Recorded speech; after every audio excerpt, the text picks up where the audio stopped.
Sahabat kabar bursa, kali ini juga sudah terhubung dengan kami melalui jaringan Zoom dengan Bapak Fikri C. Permana, Senior Ekonomis of PT KB Valburi Sekuritas. Selamat pagi Pak Fikri. Selamat pagi Mbak Nia.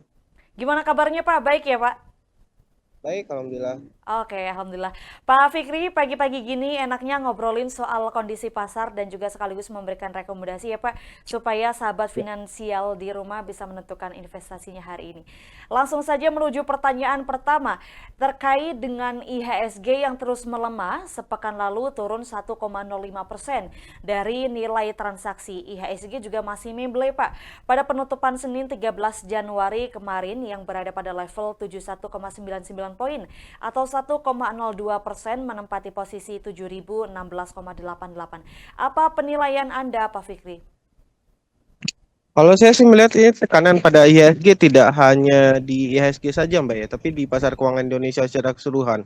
Dan kalau kita lihat juga ini juga terjadi di semua pasar keuangan global ya. Ini didorong karena adanya capital flight to quality. Masih ada investor-investor global yang mengarahkan dananya ke aset-aset yang tidak berisiko, seperti ke US dollar dan juga mungkin ke beberapa safe haven aset lainnya. Dan ini yang mendorong kita bisa bilang bahwa pasar keuangan secara global mengalami tekanan.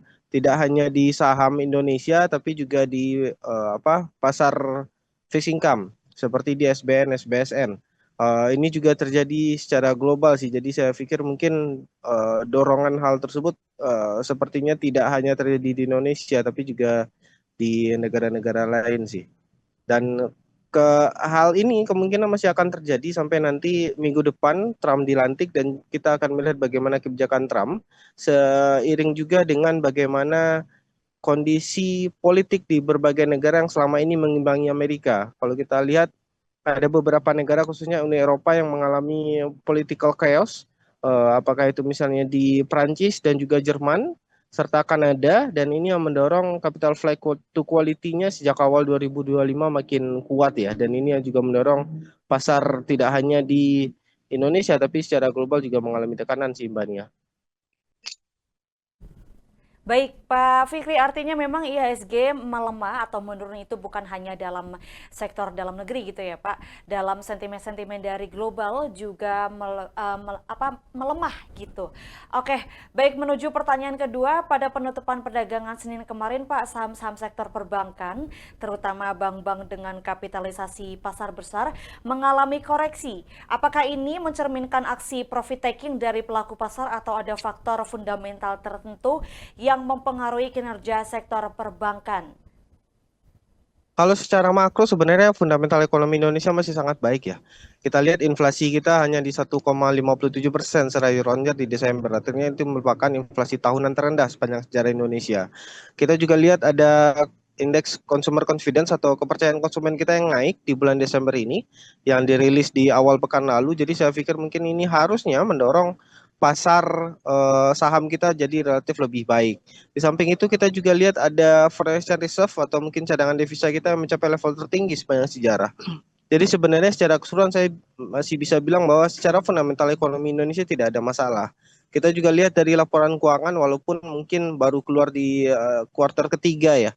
Tapi secara keseluruhan dari perbankan kita misalnya itu tidak ada mengalami kendala. Bahkan dengan tingkat kredit yang mendekati level double digit, saya pikir harusnya ini mendorong perbankan bisa tumbuh lebih baik. Tapi sekali lagi memang ada tekanan capital fact to quality.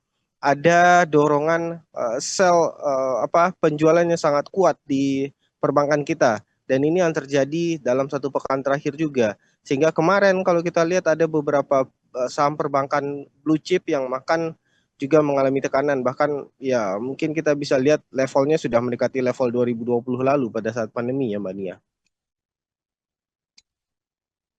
Baik, Pak Fikri, kita menuju pertanyaan ketiga masih soal emiten perbankan ya Pak. Saham PT Bank Rakyat Indonesia dengan kode BBRI ditutup di zona merah pada level Rp3.850 per saham, yang merupakan titik terendah dalam satu tahun terakhir dengan penurunan sebesar 3,99% dan mengingat tingginya nilai transaksi yang mencapai 1,61 triliun rupiah.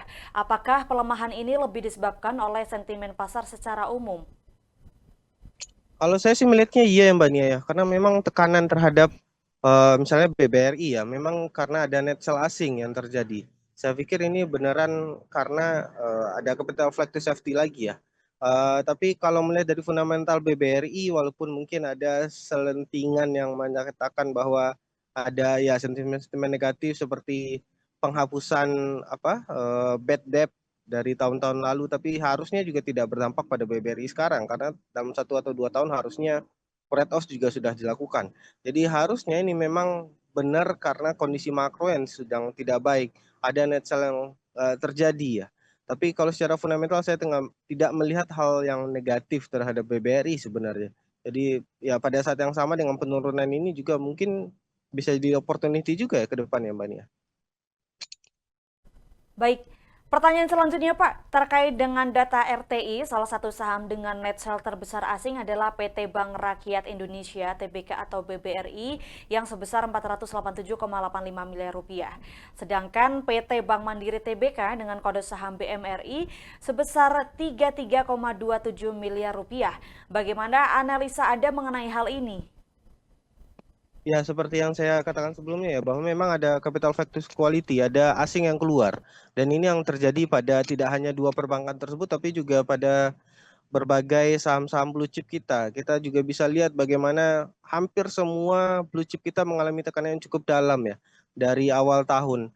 Ya, ini bahkan net sell-nya juga kita bisa lihat cukup besar ya, bahkan mungkin mencapai level tertinggi dalam 1 tahun terakhir ya. Ini karena memang ada aliran dana yang keluar yang terjadi di Indonesia pada saat ini. Saya pikir ini tidak hanya terjadi di Indonesia, tapi di berbagai negara lain. Bahkan di India, net sell-nya bahkan jauh lebih tinggi dibanding kita. Di saat yang sama juga kita juga melihat bahwa ada tekanan ke pasar Indonesia secara makro dari fundamental rupiah kita yang sekarang mendekati level 16.300-an. Bagaimana yield sun kita yang yield sun 10 tahun misalnya sudah mendekati level 7,24%. Ini merupakan level yang dua-duanya baik dari rupiah dan juga yield sun mencapai level tertinggi dalam 2 tahun terakhir. Saya pikir mungkin ini yang menjadi salah satu dorongan kenapa terjadi net sell yang cukup besar ke kedua emiten tersebut dan juga ke berbagai blue chip yang ada di Indonesia.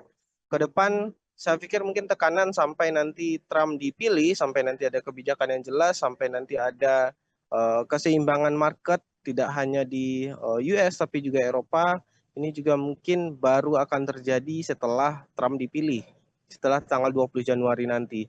Jadi mungkin ini yang baru akan kita bisa lihat nanti bagaimana perkembangannya. Tapi secara keseluruhan ini juga bisa jadi salah satu titik awal untuk masuk ke saham-saham tersebut dan juga menjadi dorongan kita opportunity baru bagi para investor untuk memilih saham-saham yang mungkin bisa dikatakan salah harga pada saat ini. Karena di saat yang sama tidak ada resiko fundamental yang cukup besar ke emiten-emiten yang mengalami net sell tersebut. Kita lihat kinerja-kinerja dari emiten baik BBRI, baik BMRI dan juga beberapa blue chip lain juga masih sangat baik ya. Apalagi jika dorongan pertumbuhan ekonomi kita masih cukup positif, tentunya sektor intermediaris, khususnya juga perbankan yang masih akan sangat diuntungkan terhadap hal tersebut. Dan saya pikir ke depan juga ini akan jadi dorongan pada pasar saham kita yang juga lebih kuat sih, Mbak Nia. Oke, Pak Fikri, lalu apa yang harus dilakukan oleh investor, Pak? Dan apa yang perlu dilakukan oleh trader untuk saat ini, Pak Fikri? Kalau saya sih melihatnya, kalau untuk investor ya mungkin melihat kembali bagaimana fundamental dari berbagai saham, bagaimana valuasi, bagaimana juga harga yang bisa dijadikan sebagai titik poin entry entry point ya. Kalau melihat dari fundamental-fundamental yang dari berbagai emiten yang harusnya tidak mengalami kendala, tapi karena memang sentimen sedang tidak baik, saya pikir mungkin ini entry point yang bagus. Jadi saya berharap bisa menganalisa kembali, bisa melihat kembali, dan juga tentunya dengan resiko-resiko yang ada bisa jadi hal yang jadi pertimbangan untuk kembali masuk ke stock market atau ke pasar saham. Tapi di sisi lain ya mungkin juga perlu diantisipasi berbagai sentimen-sentimen global yang terjadi.